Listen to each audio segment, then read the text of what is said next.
사랑하는 성도 여러분, 한 주간 많이 힘드셨죠? 더위에 또 여러 가지 마음의 힘듦에 또 몸의 힘듦으로 인해서 어려운 한 주간을 살아오셨을 겁니다. 이 시간 하나님 앞에 나온 모든 분들에게 하나님께서 위로와 평강과 기쁨이, 회복이, 충만함이 넘치는 시간으로 보내게 해주시기를 예수 그리스도 이름으로 축복드리고, 또 이 시간 은혜를 주시는 하나님께 감사와 기쁨으로 찬송 드리고 예배를 드리도록 하겠습니다.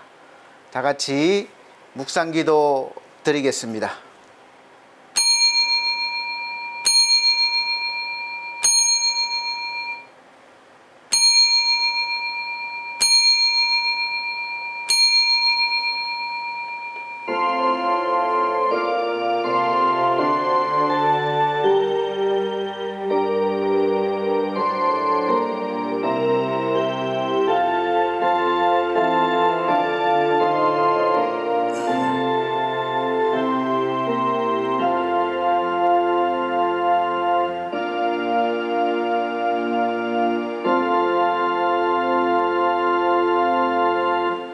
여호와여, 내 마음이 교만하지 아니하고 내 눈이 오만하지 아니하오며 내가 큰 일과 감당하지 못할 놀라운 일을 하려고 힘쓰지 아니하나이다.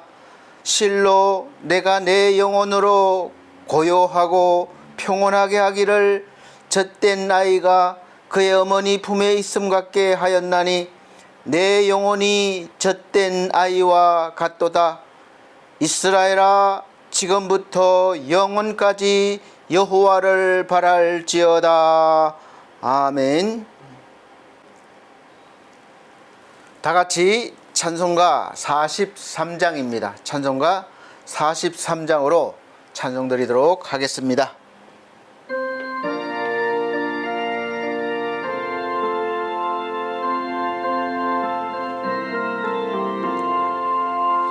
즐겁게 안식할 날, 반갑고 좋은 날, 내 마음을 편케 하니 즐겁고 기쁜 날, 이 날에 천하 만민 다 보좌 앞에서 참되신 삼위일체 다 찬송 부르네.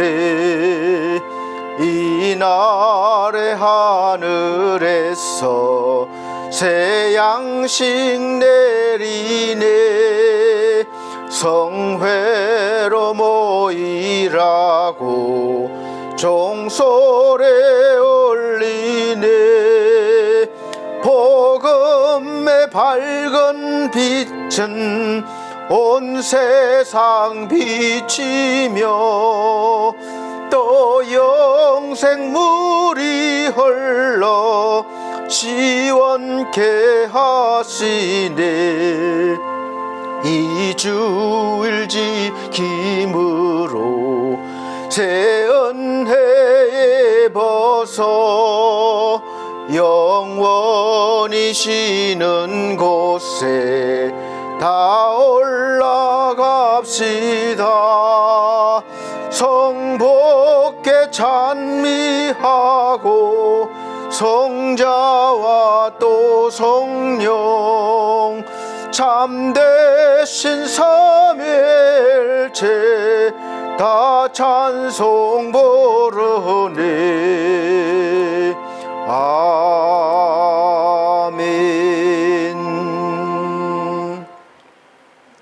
성시교독입니다. 성시교독은 교독문 30번입니다.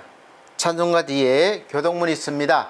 30번 시편 67편, 제가 한 절, 우리 성도님들께서 한 절 천천히 큰 소리로 화답하면서 읽어 내려가도록 하겠습니다. 하나님은 우리에게 은혜를 베푸사 복을 주시고 그의 얼굴빛을 우리에게 비추사 주의 도를 땅 위에 주의 구원을 모든 나라에게 알리소서. 하나님이여 민족들이 주를 찬송하게 하시며 모든 민족들이 주를 찬송하게 하소서. 온 백성은 기쁘고 즐겁게 노래할지니 주는 민족들을 공평히 심판하시며 땅 위의 나라들을 다스리실 것임이니이다. 하나님이여 민족들이 주를 찬송하게 하시며 모든 민족으로 주를 찬송하게 하소서. 땅이 그의 소산을 내어주었으니 하나님 곧 우리 하나님이 우리에게 복을 주시리로다. 하나님이 우리에게 복을 주시리니 땅의 모든 끝이 하나님을 경외하리로다. 아멘. 다 같이 사도신경으로 신앙 고백 드리도록 하겠습니다. 나는 전능하신 아버지 하나님 천지의 창조주를 믿습니다. 나는 그의 유일하신 아들 우리 주 예수 그리스도를 믿습니다. 그는 성령으로 잉태되어 동정녀 마리아에게 나시고 본디오 빌라도에게 고난을 받아 십자가에 못 박혀 죽으시고 장사된 지 사흘 만에 죽은 자 가운데서 다시 살아나셨으며 하늘에 오르시어 전능하신 아버지 하나님 우편에 앉아 계시다가 거기로부터 살아있는 자와 죽은 자를 심판하러 오십니다. 나는 성령을 믿으며 거룩한 공교회와 성도의 교제와 죄를 용서받는 것과 몸의 부활과 영생을 믿습니다. 아멘. 다 같이 찬송가 88장입니다. 내 진정 사모하는 88장 찬송 드린 후에 예배를 위해서 선교 나가 계시는 구민규 목사님께서 기도해 주시도록 하겠습니다. 찬송가 88장입니다.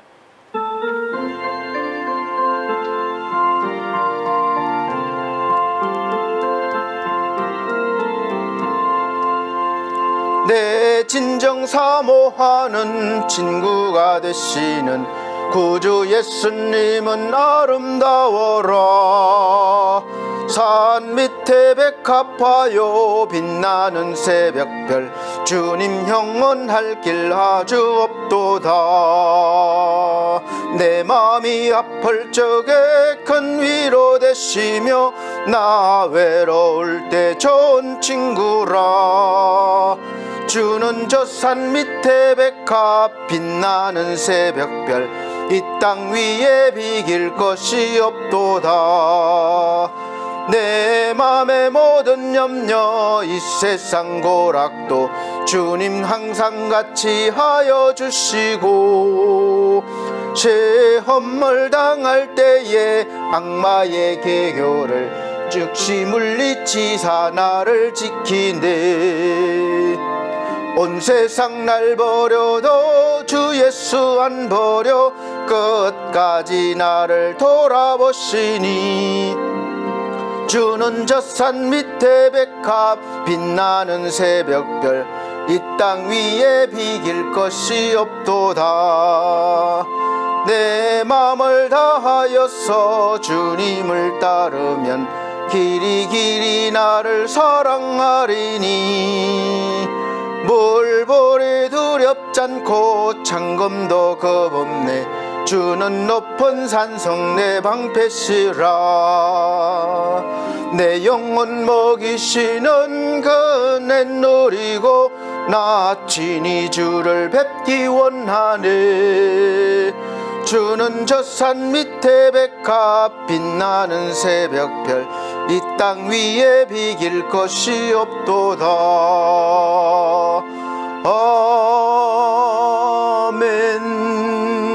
아멘. 예배를 위해서 구민규 목사님께서 기도해 주시도록 하겠습니다. 살아계신 하나님 아버지, 죄와 허물로 죽었던 우리를 십자가의 피로 구원해 주시고 오늘도 원하시는 자들로 부르시어 예배 자리에 있게 하시니 감사를 드립니다. 먼저 이 시간 우리의 마음을 주님께 내어드리기 원합니다. 한 주간 세상의 두려움과 더러움과 죄로 물들었던 우리의 마음을 주님 앞에 회개하며 용서를 구합니다. 주님의 보혈의 피로 깨끗이 씻어 주시옵소서. 오늘도 혼탁한 세상에서 주님의 마음을 품고 기도하는 한 사람, 한 예배자를 찾으신 하나님 아버지, 저희 반석교회가 하나님이 찾으시는 한 사람이 되어 하나님의 아름다운 공동체를 이루어가는 하나님의 희망이 되기를 간절히 원합니다. 임금들과 높은 지위에 있는 모든 사람을 위하여 기도하라고 말씀하신 주님, 이 나라의 민족을 긍휼히 여겨주시길 기도합니다. 예수님의 중보를 기억하며 우리 모두가 나라와 공동체 지도자들을 위한 중보기도자가 되길 원하오니 지금 이 현실의 문제에 절망하지 않고 기도하며 다니엘처럼 저희 모두의 분노와 다툼 대신 역사와 우주와 인간을 주장하사 선하게 이끌어 주신 하나님께 전적인 신뢰를 또 구하면서 감사와 간구하는 중보자 되게 하여 주시옵소서. 또 사랑하는 목사님께 영육간의 강건함과 지혜의 영을 부어주시고 주님의 능한 손으로 붙잡아 주셔서 매 순간 주님과 동행의 기쁨 누리는 행복한 목회자로 축복하여 주시옵소서. 하나님의 말씀을 가장 중요한 가치로 두고 공동체가 다른 것에 시선을 빼앗겨 믿음의 길을 잃지 않도록 오직 사랑의 동기로 가르치고 훈련하는 목자로 세워주시길 기도합니다. 이제 말씀을 듣는 시간 깨닫는 마음과 보는 눈과 듣는 귀를 열어주시옵소서.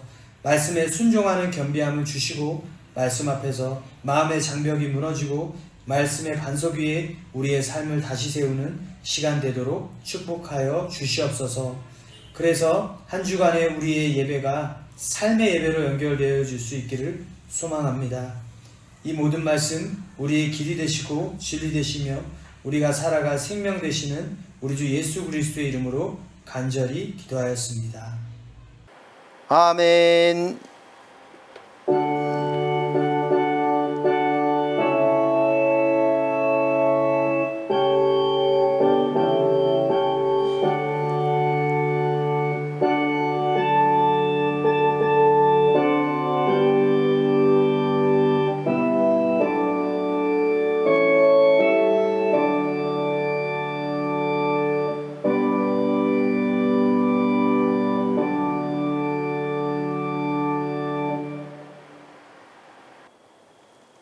감사합니다.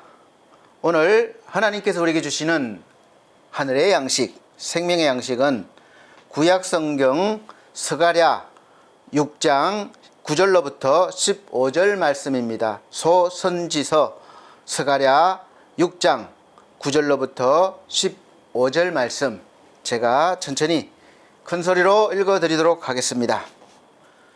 여호와의 말씀이 내게 임하여 이르시되 사로잡힌 자 가운데 바벨론에서부터 돌아온 헬데와 도비야와 여다야가 스바냐의 아들 요시아의 집에 들어갔나니 너는 이 날에 그 집에 들어가서 그들에게서 밭대 은과 금을 받아 면류관을 만들어 요사닥의 아들 대제사장 여호수아의 머리에 씌우고 말하여 이르기를 만군의 여호와께서 이같이 말씀하시되 보라 싹이라 이름하는 사람이 자기 곳에서 솟아나서 여호와의 전을 건축하리라.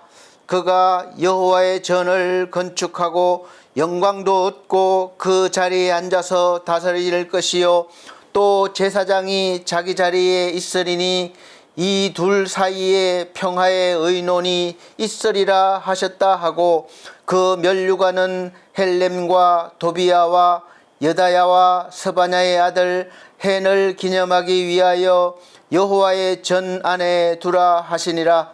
먼데 사람들이 와서 여호와의 전을 건축하리니 만군의 여호와께서 나를 너희에게 보내신 줄을 너희가 알리라.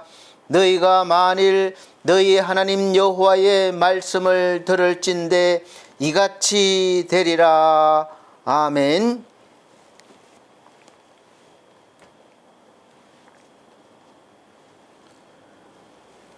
우리 성도 여러분, 한 주간 참 힘드셨죠?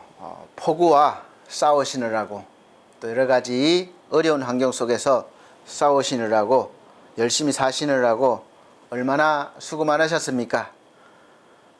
너무 더우면 사실 밥 먹는 것도 힘들더라고요.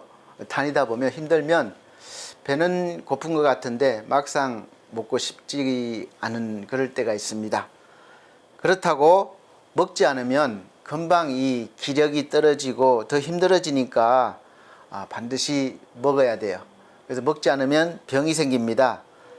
그래서 저도 맛으로 먹을 때도 있지만 그냥 때가 되면 건강을 위해서, 일하기 위해서 또 먹으려고, 밥이 아니라도 뭐라도 먹으려고 애를 씁니다. 그래서 차 안에 앞자리는 항상 좀 먹을 것이 많아요. 제때제때 식사를 못할 때가 많이 있으니까 뭐라도 먹어야 돼서 많이 준비해 놓습니다.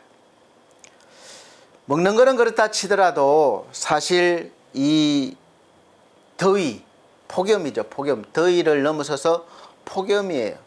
계속되는 폭염 속에서도 이렇게 우리가 낮에는 고생하더라도 밤에 좀 잠 좀 자야 되겠는데 더워서 잠을 잘 수가 없습니다. 수시로 깨요. 샤워를 해도 금방 다시 더워집니다. 그래서 에어컨이 없으면 사실 밤에 편안하게 잘 수가 없어요. 또 에어컨을 틀면 전기세가 너무 많이 나와요. 그래도 전기세를 아끼는 것도 좋지만 우리가 잠을 좀 자야 그 다음 날 컨디션도 괜찮고 하루의 일을 또 시작할 수 있고 잘 살아갈 수가 있습니다. 잠을 푹 자지 못하는 날에는 컨디션이 엉망이 되고 일도 제대로 되지 않고 효율적으로 할 수가 없습니다. 그래서 전기세는 사실은 지금 같은 날씨는 나중 문제고 우선 에어컨을 밤에도 켜놓고 잠을 좀 잘 자야 합니다. 건강을 위해서죠. 또 열심히 살기 위해서입니다. 저도 최고의 컨디션을 잘 유지해서 좋은 목소리로 또 좋은 컨디션으로 또 좋은 이 깊이 있는 말씀 또 감동적인 말씀을 열심히 준비해서 제가 은혜를 드리고 감동을 드리는 것은 아니지만 하나님이 하시는 일이지만 그래도 준비하는 과정에서 최선을 다해야 하고 또 그렇게 이렇게 여러분들에게 전달해야 되는데 요즘은 좀 컨디션 조절하기도 힘들고 그렇습니다. 그래서 밤에 너무 막 차가운 것도 많이 먹고 하면 아침에 막 눈이 좀 붓고 또 에어컨을 항상 이렇게 차 안에서 또 어디가 하기 때문에 목소리가 좀 잠길 때도 있습니다. 그래서 가끔은 이 목소리도 이렇게 설교하다 보면 조금 다른 소리도 나고 또 찬송가 할 때도 그런데 아유 목사님 삑살이 나셨네 그러지 마시고 트로트의 꺾기처럼 묘한 매력이 있다 이렇게 좀 봐주시면 감사하겠습니다. 오늘 말씀 선포 제목은 함께 집을 지어가는 사람들이란 제목으로 말씀을 선포하도록 하겠습니다. 우리 사랑하는 성도 여러분, 우리가 참 소원 중에 하나가 내 집을 갖는 거예요. 그래서 집을 어떤 집을 갖느냐 거기에 많이 우리가 모든 에너지를 집중할 때가 많죠. 그래서 내 집이 생기면 너무 좋습니다. 물론 내가 원하는 집, 내가 원하는 디자인 또 원하는 모습으로 이렇게 크기 이런 걸 내가 원하지만 그렇게 원하는 대로 다 되지 않을 때가 너무나 많습니다. 이미 원하진 않지만 만들어져 있는 집, 그리고 내가 원하는 집을 만들려면 돈이 부족하고 여러 가지 어려움이 있죠. 그래서 오늘 또 집을 지어 가는 데는 혼자 짓기가 참 힘들죠. 그래서 함께 집을 지어 가야 됩니다. 그래서 함께 집을 지어 가고 어떤 집을 짓느냐 거기에 대해서 말씀드리고자 합니다. 입추가 지나서 그런지 아침에는 좀 살짝 덜 더운 것 같은 느낌도 들고 약간 서늘한 바람도 느껴지는 것 같은데 짧게 느껴집니다. 여전히 덥습니다. 그래도 좀 있으면 입추가 지났으니까 선선한 서늘한 바람이 부는 가을이 올 거야. 이런 기대감, 소망을 가지고 오늘 더위를 이겨내시고 또 힘을 내시길 바랍니다. 우리 함께 건강하게 잘 살고 또 좋은 집을 지어야 되지 않겠습니까? 우리 성도님들은 제가 오늘 함께라고 했는데 우리가 함께 살아가면서 좀 문제가 있고 스트레스를 받아도 다른 사람들에 의해서 스트레스를 받아도 누군가와 함께 살아가는 것이 좋습니까? 아니면 문제도 없고 그냥 조용하게 스트레스 안 받고 내 마음대로 그냥 편한 대로 혼자 살아가는 것이 좋으십니까? 우리 사람은 참 신비한 존재입니다. 조용히 남 신경 안 쓰고 혼자 살아가다 보면 함께 살아가는 사람들이 그렇게 부러워요.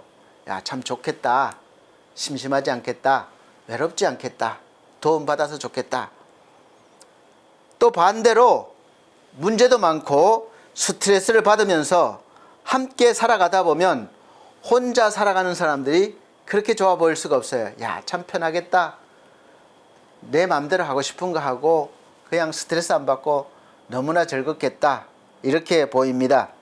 그런데 좋아 보일 뿐이지 실제로 내가 그렇게 살다 보면 그렇게 내가 생각했던 것보다 좋지 않습니다. 그래서 실망하게 되죠. 그런데 요즘은 함께라는 말이 점점 더 멀게 느껴지는 현실 속에서 살아가고 있습니다. 개인주의가 너무나 팽배해 있죠. 함께보다는 나의 초점이 되어 있습니다. 그러나 우리는 하나님께서 이 땅에 태어날 때부터 주신 인연들과 또 환경 속에서 어떻게든 적응하면서 또 적응할 뿐만 아니라 잘 살아가야 하는데 무엇을 어떻게 하며 살아가야 정말 우리가 잘 살아내는 것일까요? 오늘 본문 스가랴서 6장 9절에 15절 말씀 보면 여호와의 전에 대한 말씀이 많이 나옵니다. 여호와의 전을 건축하리라. 여호와의 전을 건축하고 영광도 얻고 또 여호와의 전 안에 두라. 여호와의 전을 건축하리니 이렇게 여호와의 전에 대해서 말씀을 많이 하고 있는데 여호와의 전은 하나님이 거하시는 이 왕궁일 뿐만 아니라 하나님을 왕으로 섬기면서 경배드리는 곳, 즉 우리가 예배하는 곳이기도 합니다. 그리고 하나님의 집인 성전을 건축하고 예배하려면 혼자보다는 함께가 훨씬 더 좋습니다.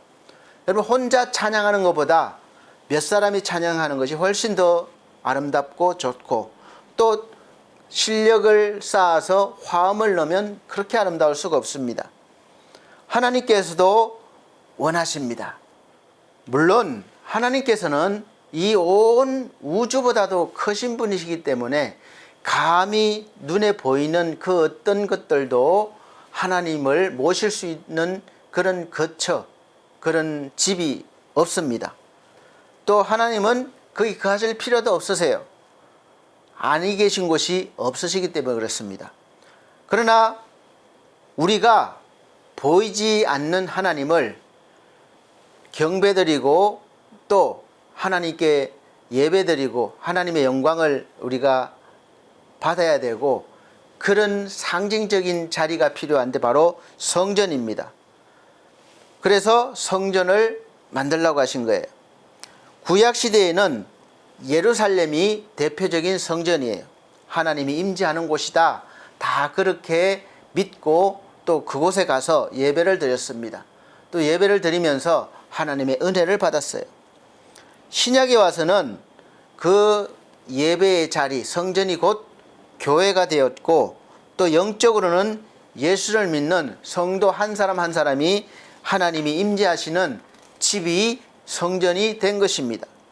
지금 현실이 어떻든지 앞으로 이 세상이 어떻게 변할 것인지 모르지만 우리는 함께 모이기를 힘쓰고 함께 하나님의 일을 이루어가는 사람들임을 잊어서는 안 됩니다. 그래서 어떤 사람들과 같이 모이기를 패하지 말라. 그렇게 말씀하셨습니다. 종말때가 말세가 되면 이제 사람들이 모이기를 싫어한다는 거예요. 그래서 함께 하기를 싫어한다는 거예요. 그러나 우리는 함께 할 수 있어야 되고 그것을 잊어버리면 안 됩니다. 사람들은 누구를 왕으로 세워야 하는지 늘 고민합니다. 누구를 대표자로 세워야 되는지. 힘 있는 사람, 지혜 있는 사람, 능력 있는 사람, 성공한 사람을 지도자로 세우려고 합니다. 그런데 사실은 어떻게 보면 자신 스스로가 왕이 되고 싶어 합니다. 지금 이 세상은 서로 왕이 되려는 전쟁 중이에요. 어느 한쪽이 패배를 인정하고 상대가 왕이고 내가 그 왕에게 복종하겠습니다 해야 끝이 나는데 아직까지도 서로 그럴 생각이 없기 때문에 계속 전쟁을 멈추지 않는 거예요. 인정하지 않겠다는 거죠. 그리고 요즘 인공지능이 많이 생겼고 무섭도록 나날이 발전하고 있습니다. 사람보다 훨씬 더 뛰어난 면들이 점점 더 많아집니다. 인공지능이 서로 최고라고 하고 있습니다. 챗 GPT라든지 클라우드, 제미나이, 미드저니, 리턴 등 종류가 많아졌어요. 앞으로도 더 생길 것이고 이것을 최고로 만들어내는 나라나 개인이 이제 위에 상위에 설 겁니다. 왕이 될 겁니다. 그래서 서로 왕이 되기 위해서 계속 빠른 속도로 앞서가면서 이제 사용하는 사용자들에게 더 좋은 것을, 더 수준 높은 것을 얻으려면 요금을 지불하세요. 처음에는 공짜로 무료로 사용하세요 하다 보면 좀 아쉽거든요. 그래서 내가 조금 더 수준 높은 것을 또 더 좀 상세한 것을 원한다. 그런데 대답을 안 줘요. 할 수 있는데 요금을 지불하겠습니까? 그러니까 안 할 수가 없어요. 그래서 박사들도 밑에 연구원들보다는 좋은 이 오픈 AI, 인공지능을 100만 원 주고라도 결제하면 훨씬 더 유익이라는 거예요. 빨리 일도 되고 또 연구원들이 못하는 것을 몇 사람이 할 일을 뚝딱 해내니까요. 이거 무서운 세상 아닙니까? 우리 성도 여러분, 지금 전쟁하는 나라들 중에 어떤 나라에게 승리의 왕관이 씌워질까요? 또 여러분들이 많이 사용하실 것입니다. 요즘 광고 나오는 곳마다 뭐 챗 GPT, 제미나이 뭐 배우라고 그러고 무료라고 그러고 뭐 앞으로 이렇게 해서 돈 벌라고 그러고 전부 다 이 인공지능들이 만들어내는 그 쇼폼도 많고 무수하게 많아졌습니다. 사람이 만드는 것보다 훨씬 더 좋아 보기도 해요. 이 오픈 AI 중에서 어떤 종류에게 왕관이 씌워질까요? 왕관이 씌워지더라도 시간이 지나면 분명히 또 승패가 또 바뀌게 되고 또 그렇게 한쪽은 승리의 영광을 한쪽은 패배의 아픔을 겪게 됩니다. 이것이 오래 가지 않아요. 얼마 가지 않아도 또 바뀐다는 것이 역사적인 증명이고 교훈입니다. 그래서 교만하면 안 되는 겁니다. 싫든 좋든 지금 저와 여러분은 엄청나게 빠르게 변하고 있는 이 현실 속에서 살고 있고 또 앞으로도 살아가야 합니다. 지금보다 앞으로 세상이 어떻게 바뀔지 또 그 바뀐 세상은 우리에게 좋은 세상일지 아니면 그 반대일지 누구도 정확하게 답변하기 어려울 것입니다. 사람 대신에 일하는 인공지능 로봇들이 우리가 하는 일들을 다 대신해 줘버리면 과연 나의 존재, 나는 어떤 대접을 받을 수 있고 어디 가서 인정받을 수 있을까? 내가 서야 될 자리도 없고 할 일도 없고 그런 나에게 누가 돈을 주고 누가 집을 주고 누가 나를 행복하게 해줄 수 있겠습니까? 장담할 수 없는 것이죠. 국가가 해줍니까? 어떤 대기업이 해줄 수 있습니까? 장담할 수 없습니다. 특히 어느 시대든지 늘 불리한 싸움을 하고 있는 우리 예수 믿는 사람들, 그리스도인들은 어떻게 되겠습니까?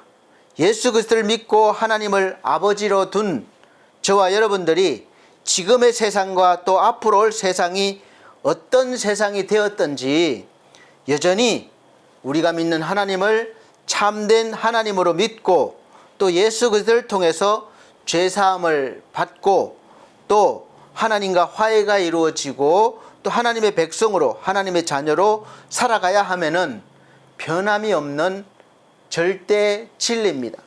사실입니다. 이것을 잊어버리면 안 되는 거예요.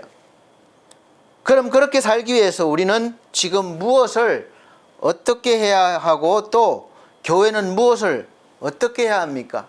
무엇을 준비해야 됩니까? 잘 살아야 되고 잘 준비해야 되겠죠. 잘 준비하는데 변하지 않아야 할 것이 있습니다. 바로 하나님께서 세우신 그 기준으로 준비를 해야 되는 거예요. 세상의 기준, 나의 기준으로 준비하면 안 됩니다. 세상의 기준과 하나님의 기준은 분명히 같지가 않습니다. 정반대일 경우가 많아요. 세상 사람들은 늘 세상은 힘 있는 사람, 능력 있는 사람, 성공한 사람을 원하고 지도자로 세우고 싶어 합니다. 왜냐하면 자신도 그렇게 되기를 원하기 때문에 그렇습니다. 여러분은 어떤 지도자, 대통령을 원하십니까? 어떤 국회의원, 어떤 시장, 어떤 구청장을 원하십니까? 투표하시죠. 여당, 야당, 보수, 진보 그렇게 늘 말하지만 아닙니다. 사실은 내가 원하는 것을 원하는 대로 해줄 사람을, 가장 가까운 사람을 내가 뽑는 겁니다. 바로 이것이 세상의 기준이에요. 내가 원하는 것을 해줄 사람, 내가 원하는 것을 들어줄 신을 원합니다. 그래서 늘 그런 지도자를 찾기 위해서 우리는 수시로 바꿔보기도 하고 새로운 인물을 내세우기도 하고 또 신도 그렇습니다. 신도 바꾸기도 하고 만들어내는 것이 사람이에요. 그럼 하나님을 믿는 우리는 어떤 사람을 원하고 어떤 신을 원해야 합니까? 질문이 좀 이상합니까? 어떤 사람을 원하는 건 그렇다 치고 이미 하나님을 믿는데 어떤 신을 원하는지 질문을 하는 사람이 잘못된 것인가요? 성경의 역사를 보면 하나님을 믿는 하나님의 백성들이 항상 다른 신을 원했던 것을 볼 수 있습니다. 다시 말씀드리면 다른 신이라고 해서 눈에 보여지는 신도 있었지만 늘 자신의 뜻대로 해줄 수 있는 그런 하나님, 신을 섬기겠다는 거예요. 하나님의 뜻대로가 아니라 내 뜻대로 따라줄 하나님, 신을 찾고 있죠. 그래서 우상을 냉정하게 말씀드리면 어떤 보여지는 어떤 그런 것들도 있지만 사실은 자신의 뜻대로, 내가 원하는 뜻대로 해줄 수 있는 것, 하나님이 아닌 다른 모든 것이 다 우상이 됩니다. 또 하나님까지도 우상으로 만들 수 있어요. 하나님을 내 뜻대로, 내가 원하는 대로 움직여주는 신이라고 믿고 싶은 것입니다. 그래서 기도할 때도 다 내 뜻대로 기도할 때가 많잖아요. 예수를 믿는 신자들 중에서도 자신에게 아무런 근심 걱정이 없고 평탄하게 살고 잘 되기 위해서 하나님을 믿는 신자들이 많습니다.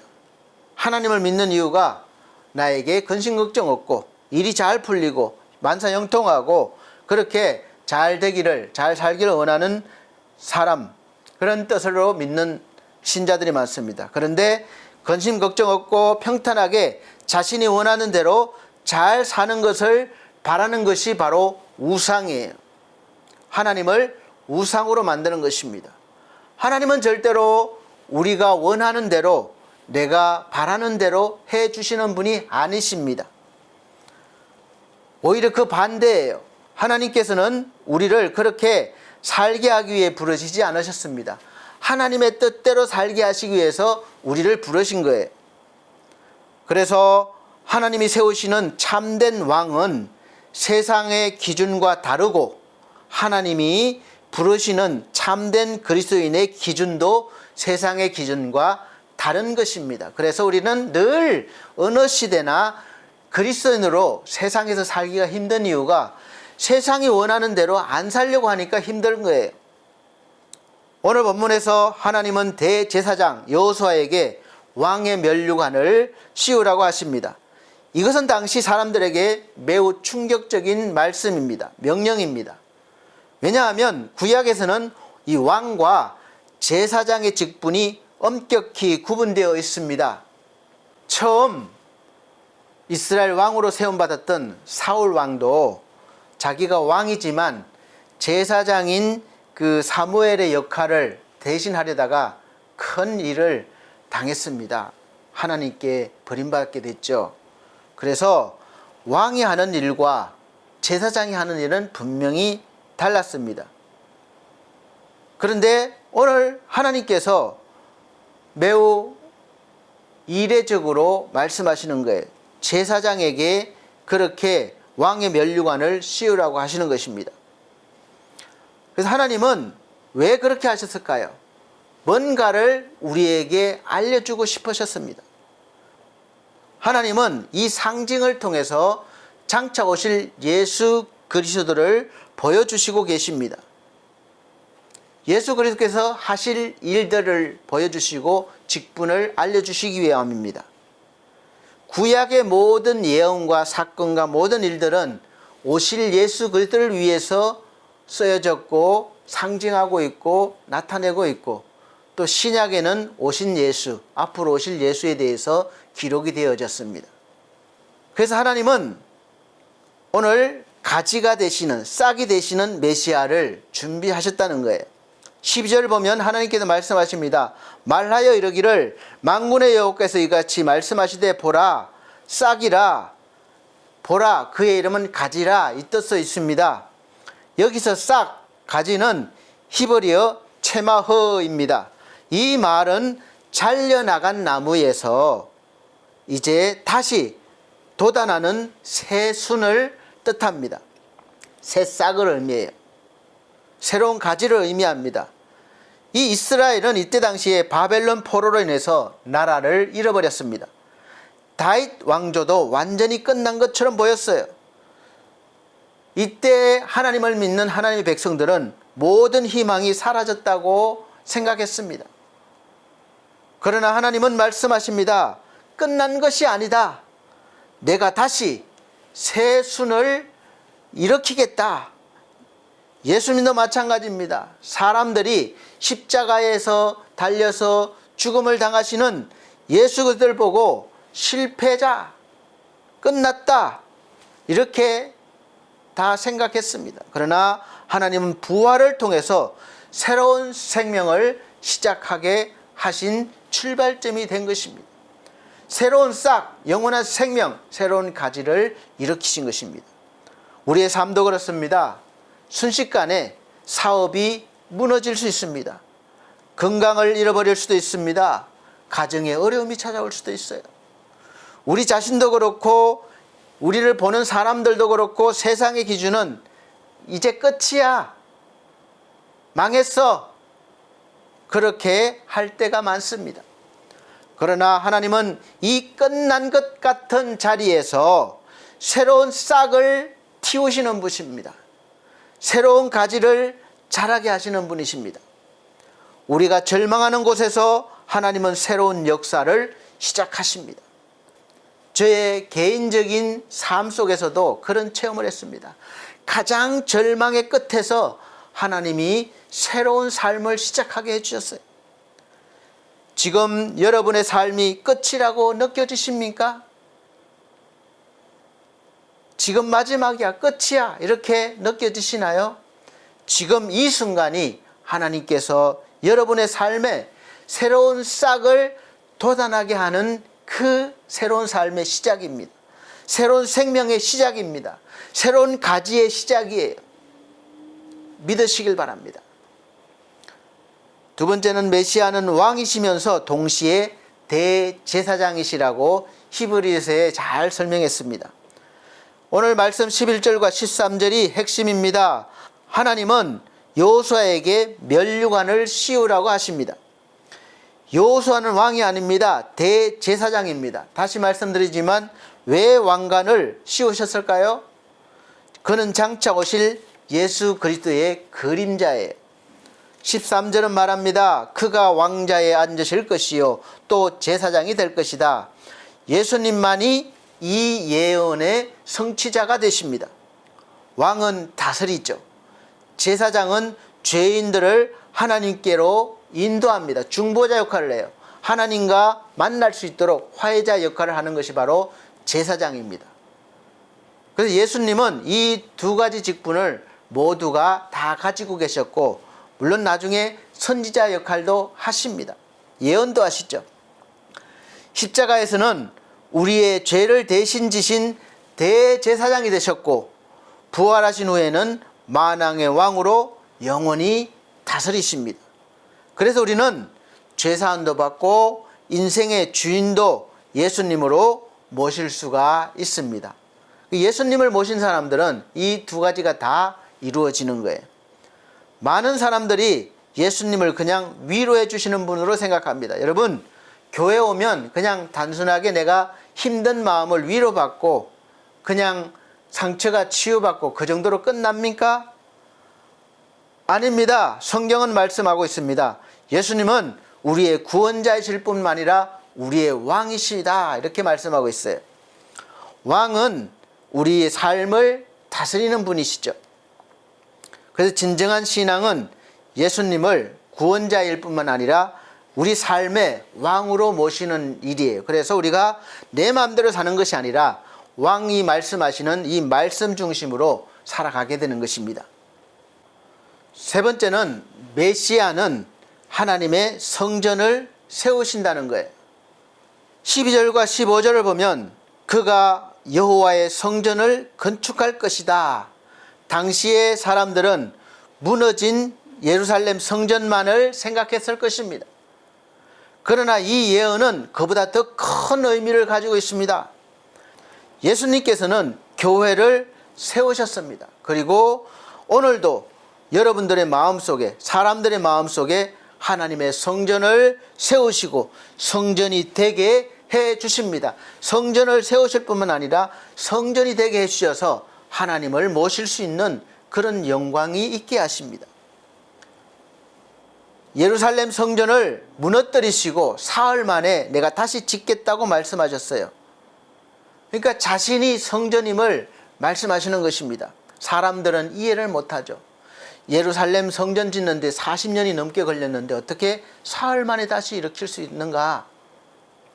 15절 보면 먼 데 있는 자들도 와서 성전을 건축할 것이다 라고 말씀하고 있습니다. 이는 이방인들까지, 유대인들이 아니라 세계 만방의 이방인들까지 하나님의 백성이 될 것을 예언하고 계십니다.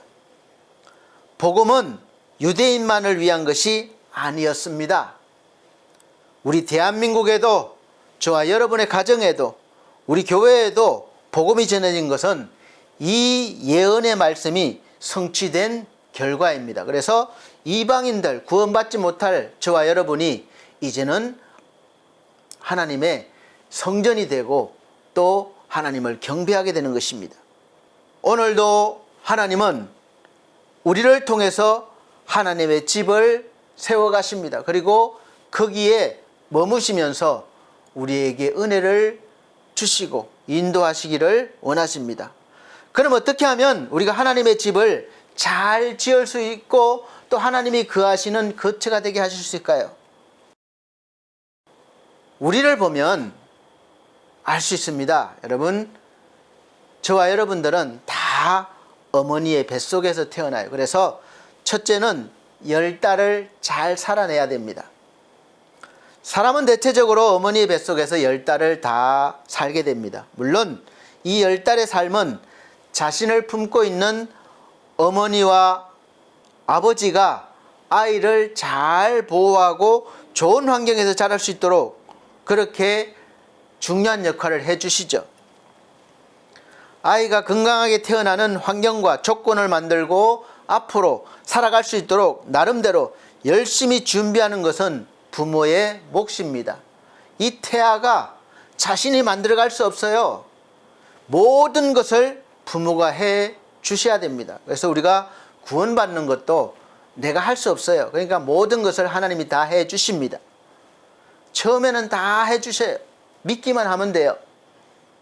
아이가 어머니의 뱃속에서부터 천재적인 지능과 뛰어난 능력을 가졌다 해도 직접 준비할 수 없기 때문에 부모의 역할이 아주 중요합니다. 그래서 부모가 열심히 준비해 줘야 하는 것이죠.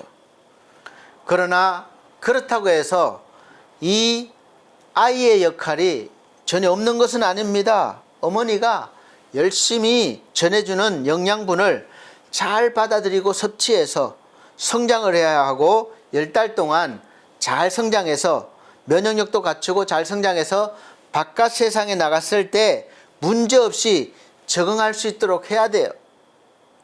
그 10달을 잘 맞춰야 합니다. 빨리 나가고 싶다고 7달이나 8달 만에 나가기 위해서 애를 써도 안 되고, 또 어머니 뱃속이 너무 편하다고 해서 11달, 12달 마냥 있으려고 해도 안 됩니다. 문제가 생기게 됩니다. 그렇게 되면 세상에 태어나도 어려움을 겪을 수 있고, 이제 세상에서 앞으로 살아갈, 지금은 100년이죠. 100년 세월을 그렇게 어려움 속에 살 수 있기 때문에 그렇습니다. 그래서 열심히 10달을 잘 준비해야 돼요. 그러니까 어머니의 뱃속에서의 10달은 앞으로 자기가 살아갈 세상에 100년을 준비하는 기간인 것입니다. 그래서 하루라도 헛되게 살아서는 안 됩니다. 태아가 산다는 표현은 좀 그렇지만 어쨌든 10달 동안 하루라도 헛되게 보내서는 안 되는 것이죠. 그리고 태아 때는 너무나 약하기 때문에 하나님께서 거의 대부분 자연적으로 성장할 수 있도록 해주신 부분도 있습니다. 그리고 그 10달은 이 생명 속에 영은 하나님이 넣어주시고 나머지는 유전적으로 필연적입니다. 그래서 부모의 DNA를 받고 성장하게 되고 태어나게 되죠. 그래서 태어나서 아주 특별한 경우도 있지만 대부분은 부모인 어머니나 아버지를 아주 쏙 배에 담게 됩니다. 태아의 삶은 자신이 앞으로 살아갈 육체, 즉 영이 살아갈 집을 짓는 10달의 시간인 것이에요. 그래서 이 세상에 태어나면 태아 때에 자신이 지은 집인 이 육체를 가지고 100년의 삶을 살게 됩니다. 지금 여기 계신 모든 분들, 여러분들 모습은 보이는 육체, 마음, 성품 어느 정도는 여러분이 기억이 잘 나시지 않겠지만 아마 대부분은 여러분의 어머니의 뱃속에서 있을 때 열심히 집을 지어 놓은 결과라고 보시면 되겠습니다. 지금 여러분 자신을 한번 잘 보십시오.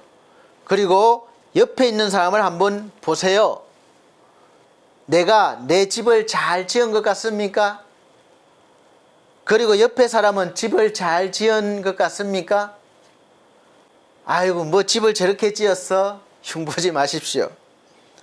어쨌든 지금 저와 여러분의 모습은 우리 어머니들의 뱃속에 있을 때 태아 때 열심히 지은 집, 100년 살아갈 집을 지은 것으로 지금 살아가고 있다고 보시면 되겠습니다. 그럼 이제 이 100년의 삶이 100년 살고 그냥 끝납니까? 태아가 10달 살고 끝나는 게 아니었잖아요. 이 100년의 삶도 그렇습니다. 그냥 끝난다면 저는 앞으로 몇 년 더 살지 모르겠지만 계산대로 100살까지 산다고 그러면 올해 제가 60이니까 40년 남았습니다. 특별한 일이 없으면 40년이에요.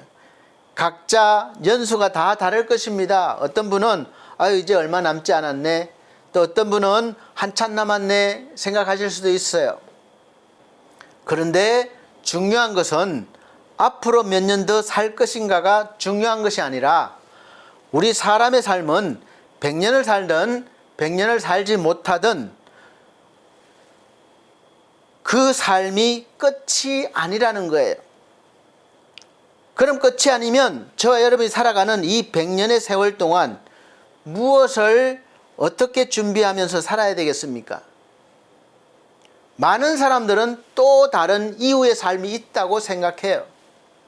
그래서 사람만이 종교를 많이 만들어내고 후의 삶을 대비하고 있습니다. 성경에서 그 답을 알려주고 있습니다. 예수께서 100년을 위해서 살 육신의 떡을 위해서 예수를 찾아온 사람들에게 영생하도록 있는 양식을 위하여 일하고 살아가라, 이렇게 말씀하십니다. 요한복음 6장 27절 말씀은 썩을 양식을 위하여 일하지 말고 영생하도록 있는 양식을 위하여 하라. 이 양식은 인자가 너에게 주리니 인자는 아버지 하나님께서 인치신 자니라. 아멘. 인자이신 예수께서 영생하도록 하는 양식을 주셨는데 어떤 양식이었습니까? 바로 자기 자신을 우리에게 주신 거예요.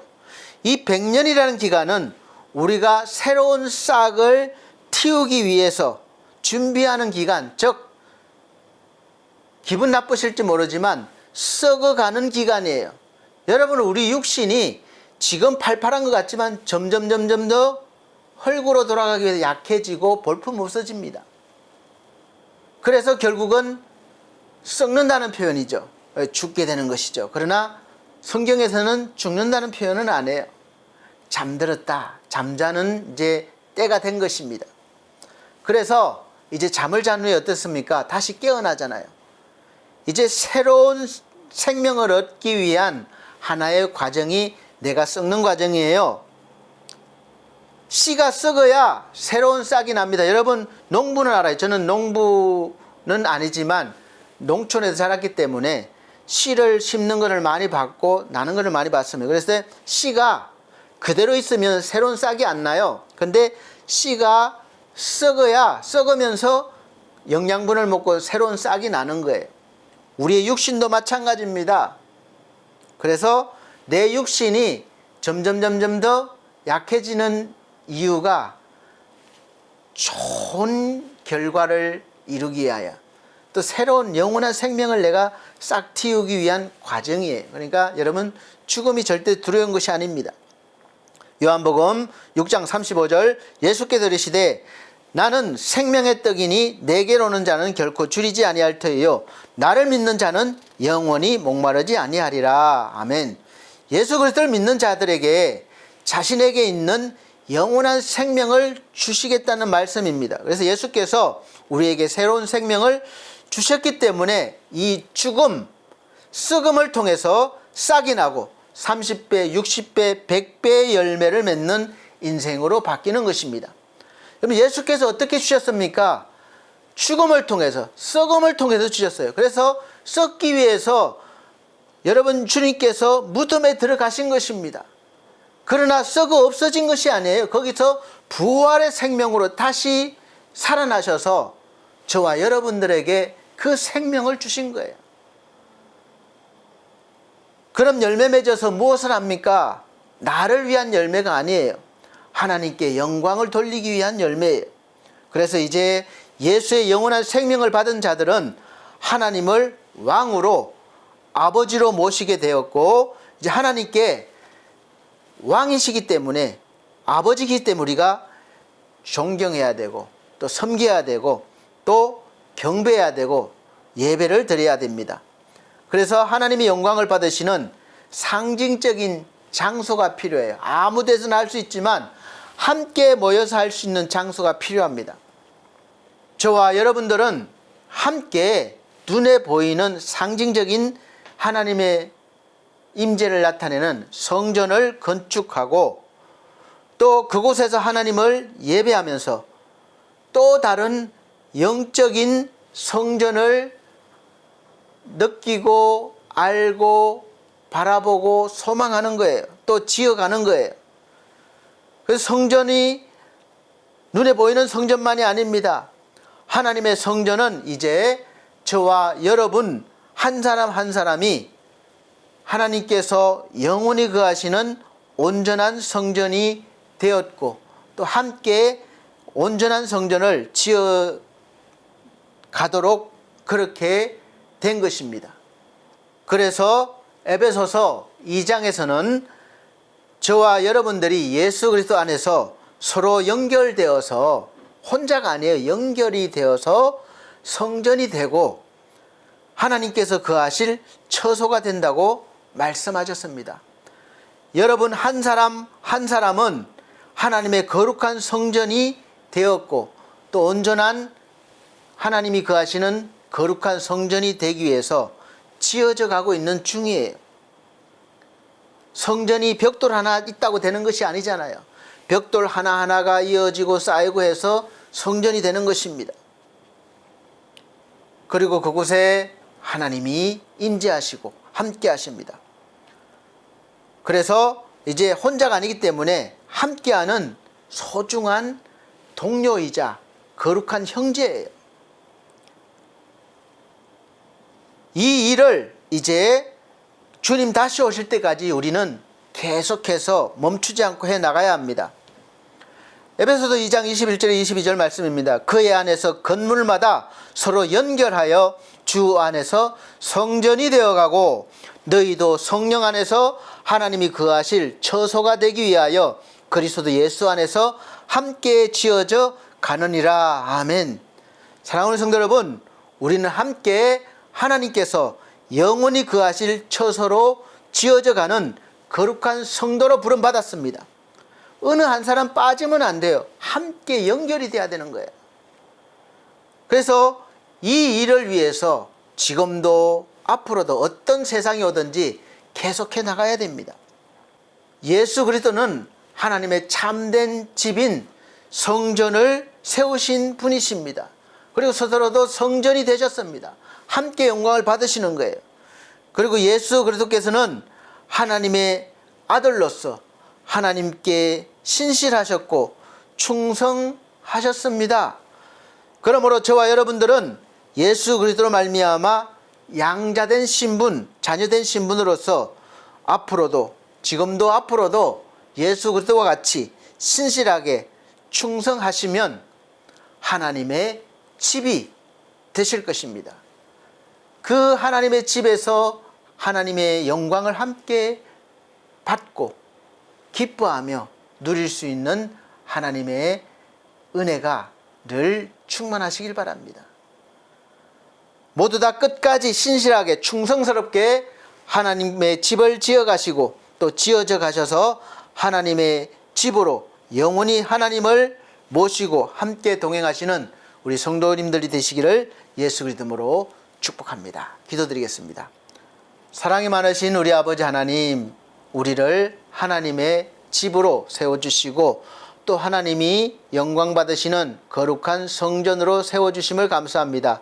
우리 한 사람 한 사람 모두가 연결되어 하나님의 온전한 성전을 이루고 하나님이 영광 받으시는 처소가 되게 하여 주옵소서. 그리고 함께 앞으로도 어떤 세상이 오든지 함께 이 일을 계속해 나갈 수 있도록 은혜 베풀어 주옵소서. 예수 그리스도 이름으로 축복하고 기도합나이다. 아멘. 감사합니다. 이 시간은 정성껏 준비하신 헌금 드리는 시간입니다. 헌금 찬송 488장 다 같이 찬송 드리시면서 준비하신 헌금 하나님께 드리도록 하겠습니다. 찬송 드리겠습니다.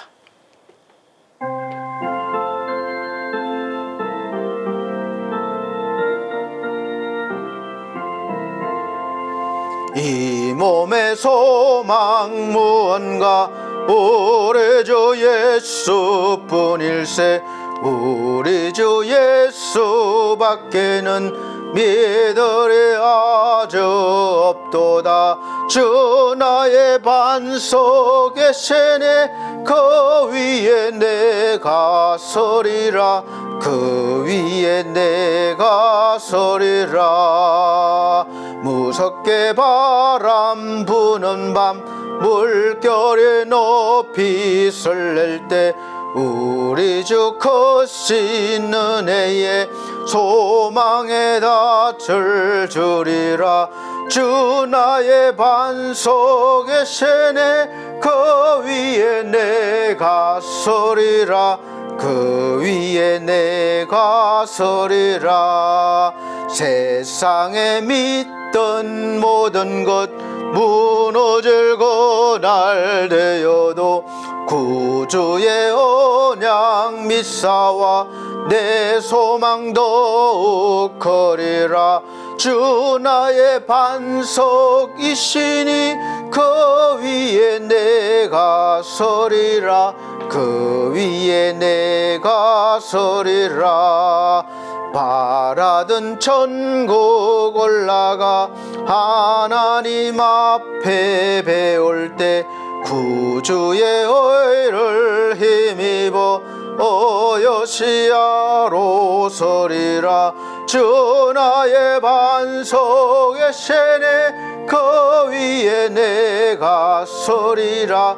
그 위에 내가 서리라. 아멘. 드려진 헌금을 위해서 기도드리도록 하겠습니다. 전주 드린 헌금은 자막으로 올려드리고 있습니다. 살아계신 아버지 하나님 감사합니다. 한 주간의 삶을 주님께서 인도하여 주셨습니다. 비록 힘들고 어려운 삶이었지만 하나님의 은혜 속에서 아버지의 전인 거룩한 성전이 되어서 하나님 앞에 나왔습니다. 이 시간 우리의 모든 어려움과 고통을 아시는 하나님, 예수 그리스도 안에서 참된 평강을 주시고 회복을 주시고 충만함을 주셔서 이 모든 어려움을 능히 하나님의 집으로 이겨내서 하나님을 모시고 함께 동행하는 거룩한 삶, 거룩한 인생이 되게 하여 주시옵소서.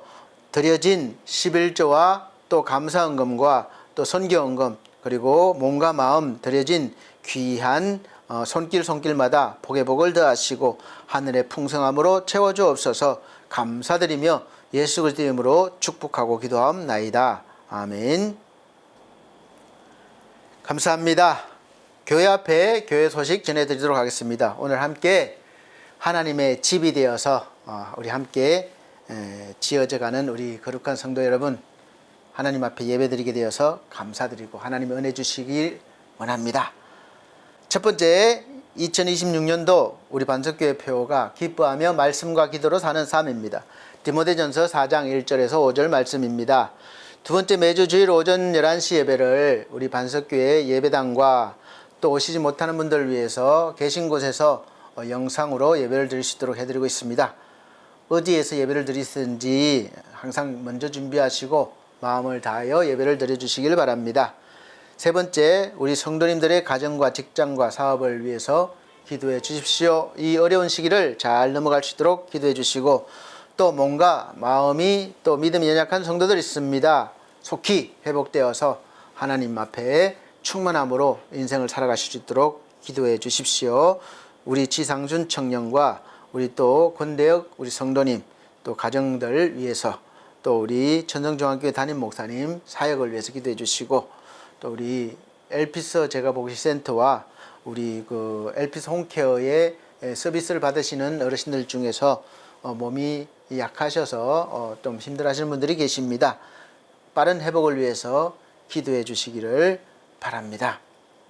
우리 반석교회와 또 반석 미디어, BS 미디어 우리 홈페이지 잘 준비되어 있습니다.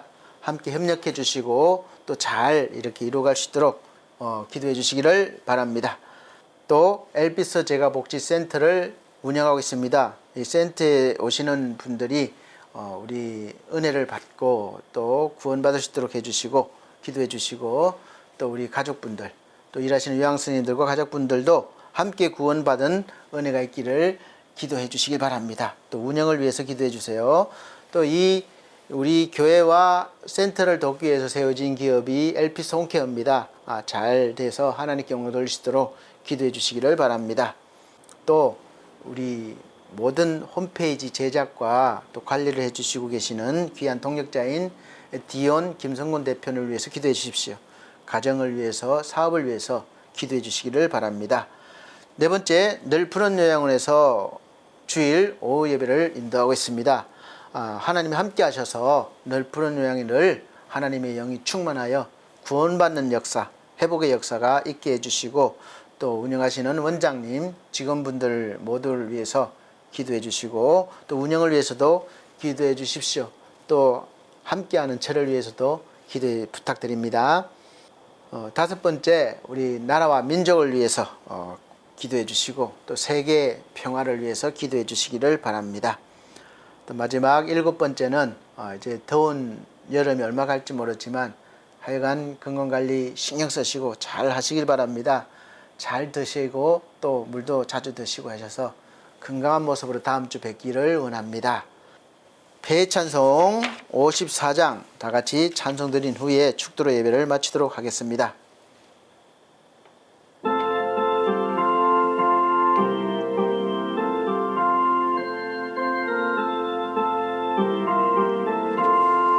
주여 복을 구하오니 편히 가게 하시고 사람마다 주 은혜로 이기도록 하시고 광야 같은 세상에서 항상 인도하소서. 주의 복된 말씀 듣고 무한 감사합니다. 구원받은 주의 성도 열매 맺게 하시며 하나님이 우리 함께 항상 계시옵소서. 아멘. 우리 하나님께서 하나님의 거룩한 집으로 우리를 세우시기 위해서 부르셨습니다. 이제 우리가 하나하나 연결되어 가는 거룩한 집으로 성전으로 살게 하시고 하나님의 임재하심이 늘 함께 하셔서 이 현실 속에서의 모든 힘든 삶, 어려운 삶들을 이겨내고 앞으로 올 세상을 준비하여 하나님의 복음이 세계 만방에 전거되어질 수 있도록 또 그 일을 위해서 우리가 살아갈 수 있도록 도와주시고 인도하여 주시옵소서. 이 더운 여름 우리 하나님께서 사랑하는 성도들 항상 지켜 주시옵소서. 주 예수 그리스도의 은혜와 하나님의 크신 사랑과 성령님의 감화 감동 교통하신 은혜가 중앙총회와 중앙총회 신학과 온석대학원대학교 그리고 우리 사랑하는 서울중앙선교회 위에 우리 반석교회 모든 성도들과 이 시간 예배드린 귀한 영혼들에게 함께 계실지어다. 아멘.